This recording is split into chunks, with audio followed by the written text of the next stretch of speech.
आई भैया, हम भोजपुरी गायक प्रकाश पंडित और हमारे साथ में मनीता जी और हमारे साथ में एक और दीपक बाबू बैठल बानी जा। होली के समय चलता, आई होली के कुछ पारंपरिक गीत रउआ सबके सुनावत तानी। अगर रउआ सबके अच्छा लगी तो रउआ जरूर अपन आशीर्वाद प्यार दिया।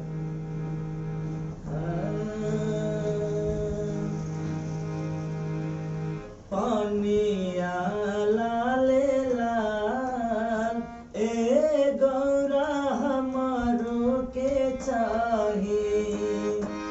पानिया लाले लाल ए गौरा हमरो के चाही। पानिया लाले लाल ए गौरा हमारो के चाही। पानिया लाले लाल ए गौरा हमरो के चाही। पानिया लाले लाल पानिया हो। पानिया लाले लाल पानिया हो। पानिया लाले लाल पानिया हो। पानिया लाले लाल पानिया हो। पानिया लाले लाल पानिया लाले लाल ए गौरा हमरो के चाही। पानिया लाले लाल ए गौरा हमारो के चाही। पानिया लाले लाल ए गौरा हमारो के चाही। पानिया लाले लाल ए गौरा हमारो के चाही। पानिया लाले लाल ए गौरा हमारो के चाही। पानिया लाले लाल ए गौरा हमरो के चाही।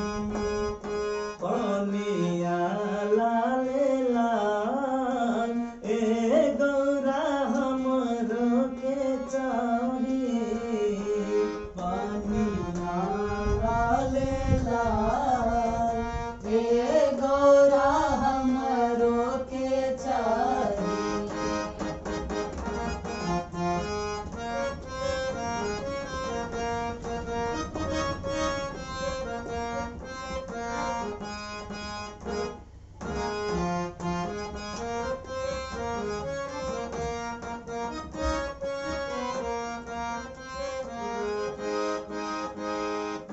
ए यार भंगिया तू रही गैला भोला। यार भंगिया तू रही गैला भोला। लाल लाले पानी कहाँ कहाँ होला। लाले लाले पानी कहाँ कहाँ आई होला। ए यारे भंगिया तू रही गैला भोला। यार भंगिया तू रही गैला भोला। लाले लाले पानी कहाँ कहाँ होला। लाले लाले पानी कहाँ कहाँ आई होला। काहे खरीदे के पड़ी है गुलाल हो। काहे खरीदे के पड़ी है गुलाल हो। काहे खरीदे के पड़ी है गुलाल हो। काहे खरीदे के पड़ी है गुलाल हो। काहे खरीदे के पड़ी है गुलाल ए गौरा हमरो के चाही। पानिया लाले लाल ए गौरा हमारो के चाही।